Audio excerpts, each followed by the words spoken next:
गंगा नदी के किनारे एक तपस्वियों का आश्रम था। वहाँ पर धर्मसागर नाम के एक मुनि रहते थे। मुनिवर एक नदी के किनारे जल लेकर आचमन कर रहे थे। तब पानी से भरी हथेली में ऊपर से एक चुईया गिर गई। उस चुईया को आकाश में बाज लिए जा रहा था। उस बाज के पंजे से छूटकर वह नीचे गिर गई। तब मुनि ने उसे पीपल के पत्ते पर रखा और फिर से गंगा जल में स्नान करवाया। चुईया में अभी भी प्राण शेष थे। तब मुनि ने अपने प्रताप से उसे कन्या का रूप दे दिया और उसे अपने आश्रम में ले आए। मुनि अपनी पत्नी को वह कन्या अर्पित करते हुए बोले कि तुम इसे अपनी लड़की की तरह ही पालना। मुनि व उसकी पत्नी के कोई संतान नहीं थी, इसलिए मुनि पत्नी ने उसका पालन पोषण बड़े प्रेम से किया। 12 वर्ष तक वह उनके आश्रम में पलती रही। जब वह कन्या विवाह योग्य अवस्था में हो गई तो पत्नी ने मुनि से कहा, अपनी कन्या विवाह योग्य हो गई है, इसका विवाह का कुछ प्रबंध कीजिए नाथ। मुनि पत्नी की बात सुनकर मुनि ने कहा, मैं अभी आदित्य को बुलाकर इसे उसके हाथ सौंप देता हूँ। यदि इसे स्वीकार होगा तो उसके साथ विवाह कर लेगी, वरना नहीं। मुनि ने उस कन्या से पूछा, हे बेटी, तुम्हें त्रिलोक का प्रकाश देने वाला सूर्य पति रूप में स्वीकार है? पुत्री ने उत्तर दिया, पिताजी, यह तो आग जैसा गर्म है, कहीं यह मुझे जलाकर राख न कर दे, इसलिए यह मुझे स्वीकार नहीं।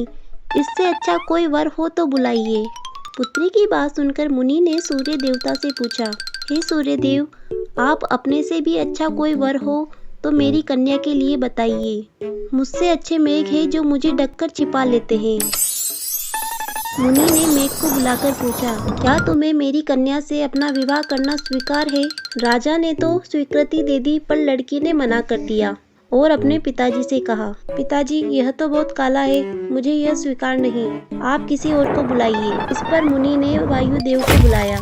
उसके लिए भी उस कन्या ने मना कर दिया और कहा, यह तो मुझे हवा में उड़ाकर ले जाएगा, आप किसी और को बुलाइए। तब वायुदेव ने पर्वतराज का नाम लिया। मुझसे अच्छा तो पर्वत है जो एक जगह कठोर खड़ा रहता है। संत ने पर्वतराज को बुलाया और उससे पूछा।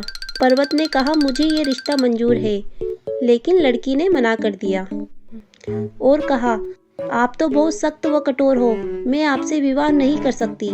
तब मुनि ने पर्वतराज से पूछा, आपकी नज़र में कोई और है जो आपसे भी अच्छा हो?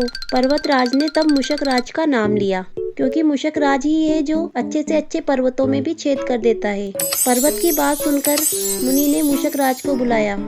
मूषक राज को देखते ही कन्या उस पर मोहित हो बैठी। मूषक राज को देखकर वह अपने पिता से बोली, मुझे मूषिका बनाकर मूषक राज के साथ मेरा विवाह करा दीजिए। और दोनों का विवाह करवा दिया गया।